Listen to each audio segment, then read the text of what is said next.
Welcome back to the channel. In today's video, we're going to be talking about the Cold War LMGs and how they fit into this current meta, if they're top tier viable, if they're viable at all, or I would not recommend using them. We're going to talk about that, talk about the difference in recoil patterns, the different attachments for the barrels. Obviously with the Season 2, they went and changed some things, so there's really only one that says it increases your bullet velocity, but as if there's some secret one, we'll talk about that as well and what grips you should be using for recoil. We're going to talk about pretty much all that within today's video. Enjoy the video, learn something new. Please do me a favor, hit the like button. Goal in today's video is 8,000 likes, so hopefully you guys can crush that number. If you're brand new, looking to find your way back for whatever reason, double check, make sure you are subscribed with notifications on. Also, just a heads up, I do have a gameplay using the stoner that I'm going to talk about in today's video over on my second channel, where I got in some games with Devious, OP Marked, and Bobby Pop Gaming. So the first thing I want to go ahead and test is the bullet velocity for the barrels, since it seems like there was a lot of confusion, especially at the start of Season 2. They're like, is that still the best barrel? And it turns out that pretty much that is the best barrel. What you can see on the screen is I have all the different various bullet velocities for those individual attachments. From my testing, it looks like they may have nerfed the general bullet velocity, so the stoner might have received like a 10% bullet velocity nerf for its base, and then we're seeing that translate over to the attachments. When you go ahead and use the base attachment all the way down to the cut down, the Cavalry Lancer, the Division, the Sword Cut Downgrade, Match Grade Task Force, we're looking at no improvement other than the Cavalry Lancer. So this actually matches the descriptions. They've gone and updated them, so those all match.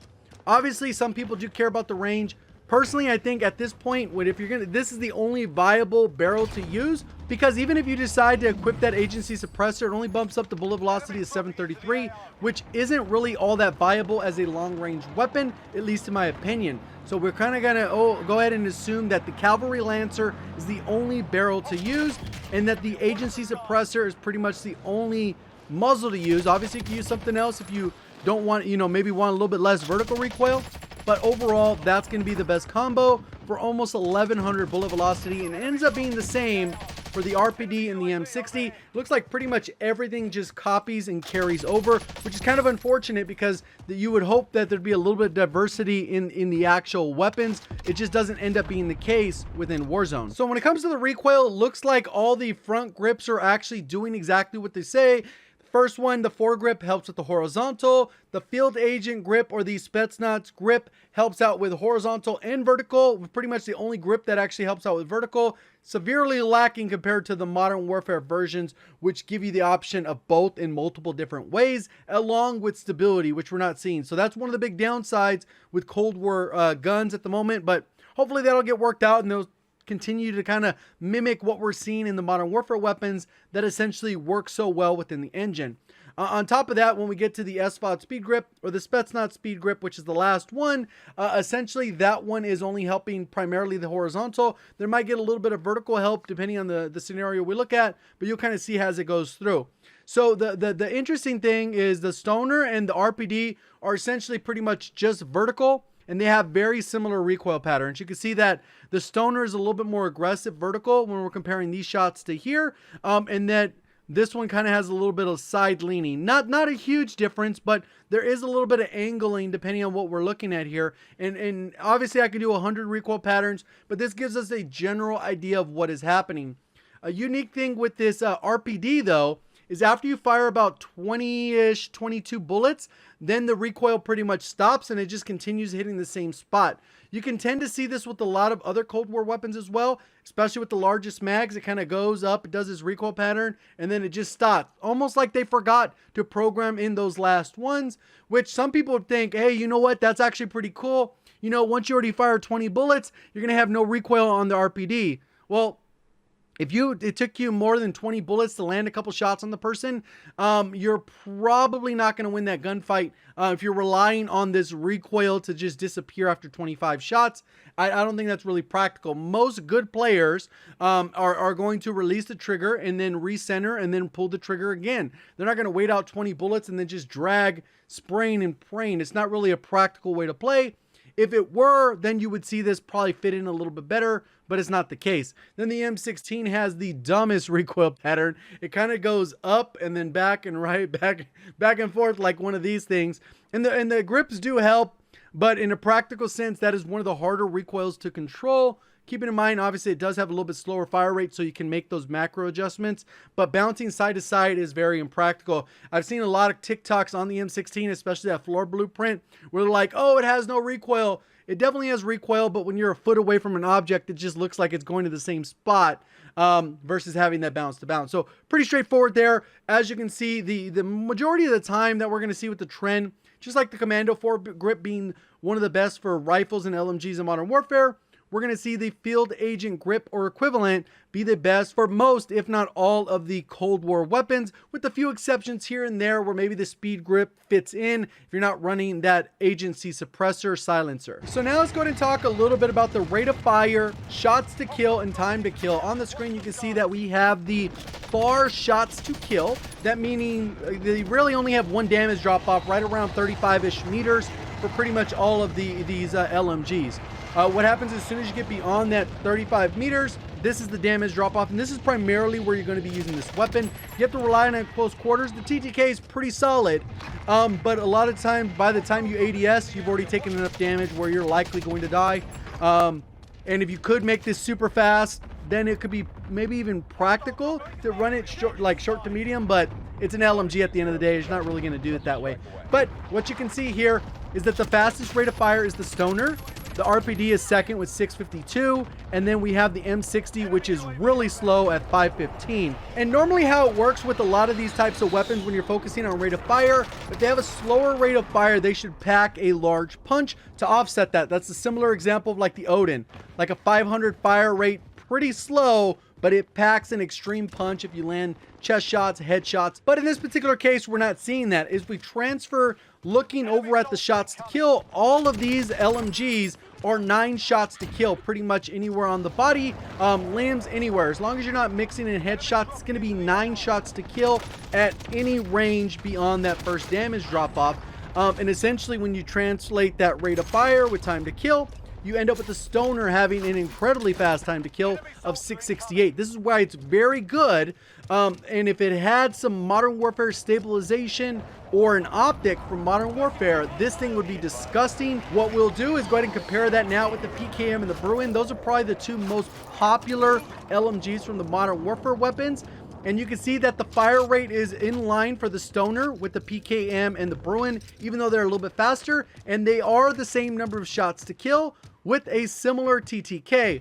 So overall, if you were just going based off these numbers, Bruin would be number 1, PKM would be number 2, Stoner would be number 3, RPD would be 4th, and then the M60 would be 5th out of those LMGs. Obviously, you got to factor in recoil. Bruin has very good recoil, so it's going to be very in line with the Stoner. It also has a little bit of variability in the faster reload.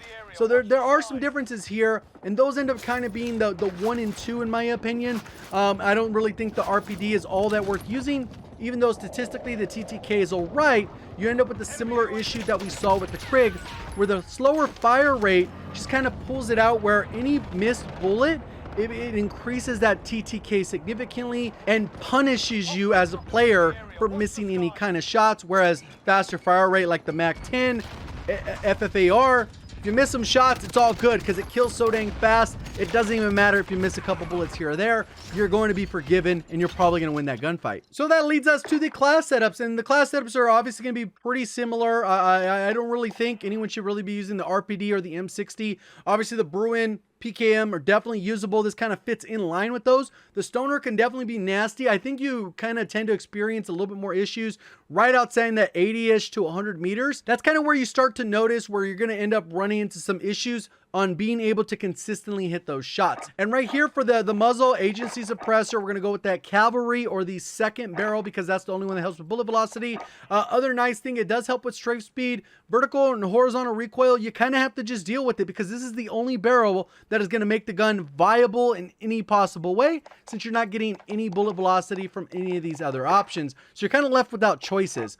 Field Agent grip, we saw it from the thing there, that it's going to help with that. And this was kind of a 50-50 on preference, whether or not you want a slightly faster reload or you want to be able to hold 120 and you feel like you're comfortable doing that. I think from using both, I think as long as you have a good weapon to pair with this, 120 is perfectly fine. You just time your reloads accordingly. When somebody closes that gap, you switch to that other weapon, which is probably going to be the FFAR in the current meta, and then that's pretty much it. if you feel like you want to have a little bit more aggression, fast mags could be a good way to go, but then you can get stuck reloading in some tricky scenarios, especially since it's going to be a little bit slower. 120 is perfectly fine. I wouldn't really go to any of these other ones because they're not going to speed it up significantly, and your ADS penalty is huge, which can end up causing you to get killed into some tricky situations. So I would just focus on one of the first two. 120 is good, fast mag's good, and then you got to go with the 3X is typically going to give you enough optical zoom. Obviously there's Cold War, a little bit of shake. If you're going to use this a little bit more for closer, up to maybe like 60 meters, maybe from about 30-ish meters up to 60 meters, you're not going to really force it to be long range. The Vision Tech 2x actually has less visual recoil. Same thing like the SUSAT multi-zoom, but it doesn't have that ADS penalty. So that pretty much ends up being the class setup that you're going to run on the Stoner. When it comes to the RPD, for example, though, it could be a little bit different.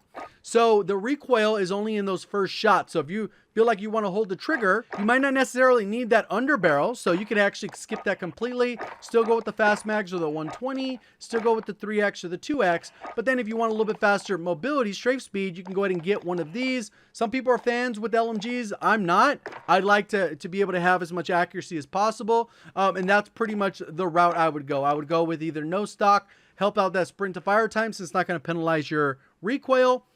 Or you can go with one of these, and then that'll help you with the strafe speed. Bottom one will also help you with the sprint to fire. So you got 3 good options there. And the same thing is going to carry over to the M60. Even though it has that weird recoil pattern, you can essentially build it the same way that we just built right now for the RPD. You don't necessarily have to have an underbarrel because nothing's going to really help with this on your screen. If you're able to hit shots with it, the recoil is not going to be the reason you are hitting shots. It's just honestly not. You do the same thing, 3X, and then either no stock, sprint to fire time, combat stock for strafe speed, or raider stock for strafe speed and sprint to fire time.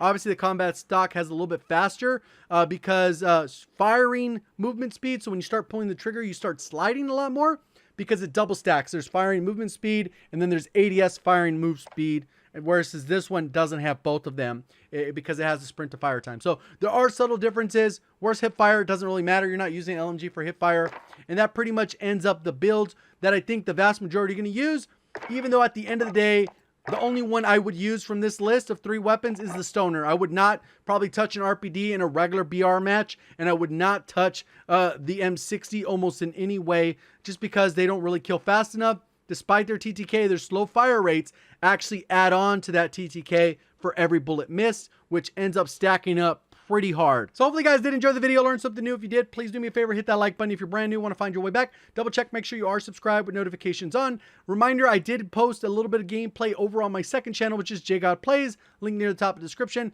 Appreciate all the support of the channel. Thank you for watching. As always, have a great day.